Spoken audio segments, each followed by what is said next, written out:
Moving down into verse 11, we're beginning to see how that the heavenly is greater and more perfect, because when Yeshua appeared as a high priest of the good things that have come, right? Notice that have come. There was a set timetable in God's mind, and that Yeshua's arrival on earth, his sacrificial death, and his intercession in the heavenlies is all according to a schedule.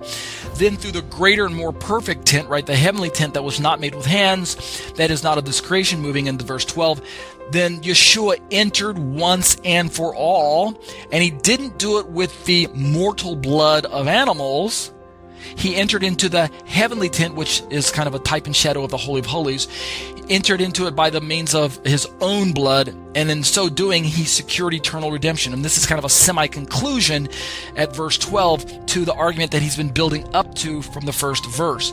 So we've reached a semi-conclusion, and that is that the law of Moses with his sacrificial system could bring us to ritual atonement, but was limited. And in contrast, Yeshua's atonement could bring us towards eternal redemption. So we had limited redemption, earthly redemption, physical redemption, things like that, ritual redemption. But only Yeshua could bring in eternal redemption, and only then by his immortal blood, not by the mortal blood of animals. So we can keep going. He says in verse 13, this part is fairly easy to explain because it's self-explanatory. For the blood of goats and bulls, and sprinkling of defiled persons with the ashes of heifer sanctify the purification of flesh. This is what we call kal v'chomer argument, light from heavy, off fortiori in the Latin. This is a comparison between a lesser and a greater, and in order for the logic to follow through accurately, the lesser has to agree with the greater when it comes to logical application. What the writer's trying to tell us in verse 13 is that most definitely the earthly system, the first system, the law of Moses and the earthly atonement, the ritual atonement, it worked. So it did work, it does work, it did work. When it was implemented, it was not deficient, it served its purpose, and it accomplished its goal that it was designed by God to do, which was to effect ritual atonement. And that's why he says it does that. And because it worked, how much more does Yeshua's atonement work? See how that works?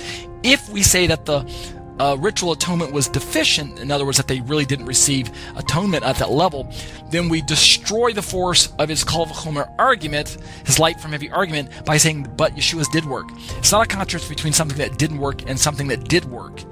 The whole weight of the kal v'chomer argument, or light from heavy argument, is that the lesser works and the greater works. The lesser and the greater, they have to work. They both have to work in order for the logic to be held together. All right, how much more will the blood of Christ, who through the eternal Spirit offered himself without blemish to God, purify our conscience from dead works to serve the living God? So how much more is the blood of Yeshua's atonement effectual towards us in cleansing the inner, the spiritual, that which exists at a heavenly level that we couldn't access if we were merely using the animal atonement itself?